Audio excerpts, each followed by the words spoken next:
Perdu au cœur de l'océan, un radeau semble dériver. L'ombre d'une voile déchirée semble cacher un spectacle d'horreur. Un groupe d'hommes se dresse face à l'horizon, alors symbolisé par le peu de lumière peinte dans le coin supérieur droit de la composition. Les hommes constituent à eux seuls le radeau, dont les corps morts ou agonisants font office de support à ceux qui possèdent encore assez de force pour s'élever face à l'horizon. Le mouvement de ces corps se mêle à la violence de l'océan Atlantique, prêt à immerger le radeau. L'atmosphère orageuse met en avant la Seine, dont ce navire de fortune en est l'élément principal. Construit selon une composition pyramidale, Géricault dresse le spectacle d'une catastrophe, une réalité historique à un moment clé où les hommes pensent être sauvés. 3 moments se côtoient et cohabitent. Dans l'angle inférieur gauche de la toile, un cadavre, un tronc humain, imposant alors une dure réalité, celle de la mort, pire, du cannibalisme. Au centre de la toile, près du mât, des mains tendues, en guise d'espoir. Tel un appel au secours, les hommes accompagnent le geste fort de celui qui agite sa chemise à la vue d'un navire. Puis, au sommet de cette composition, s'élève ce groupe d'hommes brandissant le peu d'habits en leur possession, en daignant être vus. De la mort à l'espoir se dresse la vision de l'horreur humaine, d'une triste réalité où les cadavres déchiquetés, parfois mangés, accompagnent la vie sur un radeau de fortune.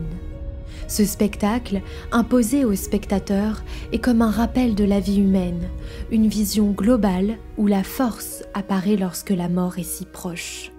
L'œuvre tout entière est finalement basée sur cette espérance humaine, qui pense pouvoir être sauvée. Malheureusement, le navire au loin ne les verra jamais. D'ailleurs, la posture d'un homme semble résumer à lui tout seul la dérive de cette existence humaine. Assis auprès des cadavres, il tourne le dos à ses compatriotes qui espèrent être sauvés. La main sur la joue en signe de désespoir, il n'attend plus rien. Ou peut-être la prochaine vague, peinte sur la gauche de la toile, qui symboliserait la mort imminente d'un nouveau groupe de personnes. Alors, si proche de la mort, sa position et sa présence si forte dans l'œuvre permet aux spectateurs de se remémorer les faits.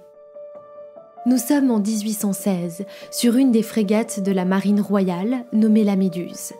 Le navire s'apprête à partir en mer pour coloniser le Sénégal.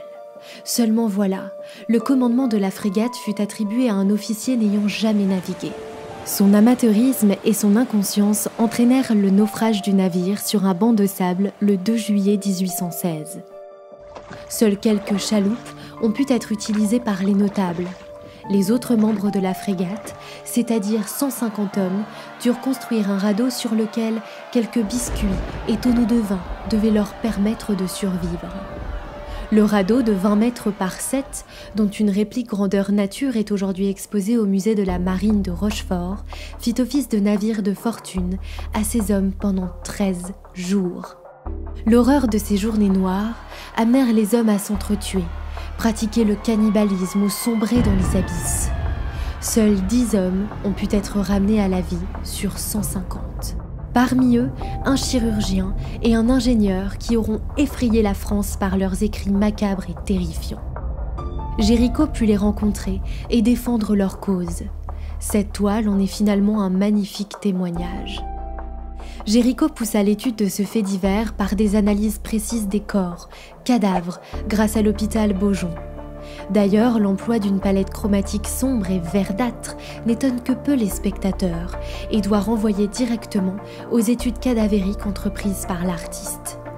La chair humaine et l'effroi sont finalement ses sujets principaux, qu'il ne peut cependant mettre en avant que par une composition académique où nus classiques et contours précis se côtoient. En effet, la toile de Géricault sera l'une des œuvres phares du salon de 1819, tout aussi admirée que décriée en raison de son souci de la réalité mêlée à une horreur trop prononcée. En effet, c'est la première fois dans l'histoire qu'un peintre offre au public une reconstitution réaliste d'un événement historique. Un réalisme morbide qui dénote face à la toile Galatée de Girodet exposée au salon la même année. L'œuvre de Géricault va finalement être le début du romantisme en peinture. Le romantisme étant un mouvement où les artistes s'opposent au classicisme et au beau idéal, en imposant des thématiques nouvelles et en prenant désormais pour source d'inspiration des sujets plus vastes, tels que le Moyen-Âge, le folklore ou la littérature.